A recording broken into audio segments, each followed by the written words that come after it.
Birds flew up by the thousands from a small key 100 yards away, a few roseate spoonbills among them.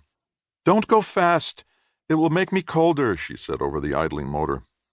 It would be nice to drag her by an anchor rope at 40 knots. I pointed toward Snipe Key and accelerated. "You're going the wrong way," she shouted. "A shortcut." I intended to have a look at the basin if it meant binding and gagging her.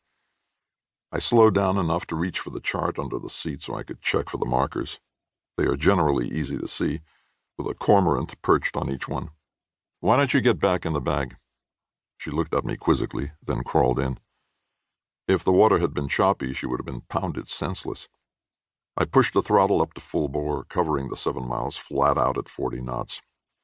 But when I pulled up to the basin, the water was too shallow to enter. I got out the tide book to see if the wait would be long, but the book was inscrutable. Numbers. I looked at the far end of the basin through my binoculars to see if any bonefish were tailing, but the water was flat and motionless. "Why did you stop?" she asked, peeking out of the bag. "So I wouldn't tear out the fucking lower unit. Don't get mad. We don't have enough water to get over the reef." "Can we turn around?"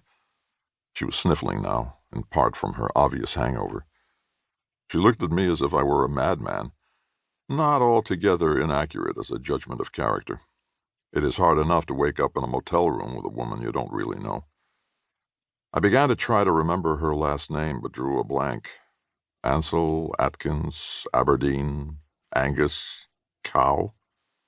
There was nothing to do but turn around and head back to Key West. I eased the boat around at low throttle in the shallow water, disturbing a small, beautiful leopard ray. "Where are we going now?" "The Japs have closed off the channel. Keep your head down." Now her eyes were truly fearful. No gift for the surreal, a dull stenographer's brain. "Have a beer," I suggested. "I'd throw up." The questioning eyes again, reminding me of a retarded collie pup I owned as a boy. Bit a bicycle tire and caught its teeth in the wire spokes.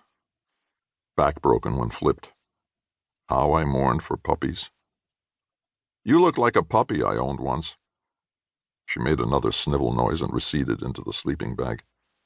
"A giant turd. Burial at sea. I'll play taps on the kazoo when I dump the bag over."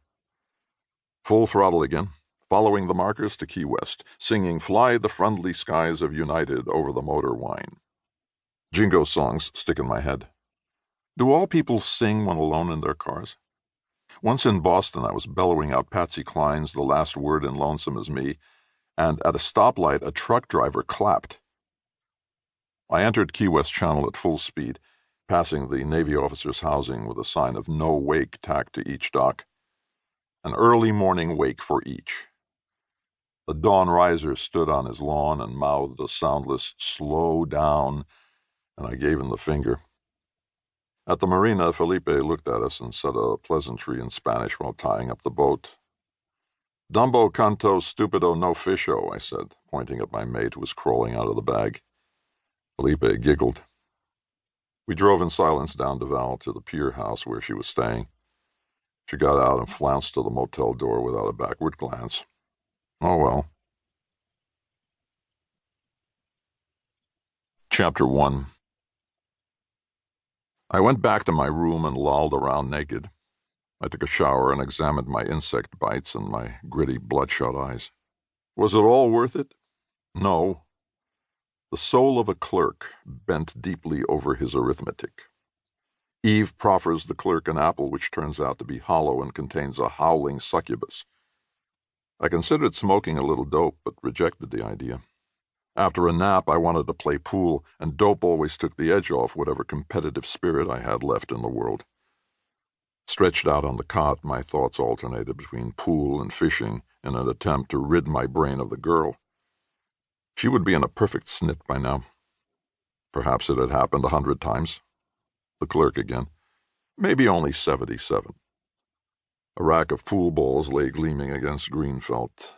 The one ball is yellow, but then the color of the 2 ball escaped me. The water was calm and very clear and shallow, and some maniacs could see tarpon coming a 1/4 of a mile away.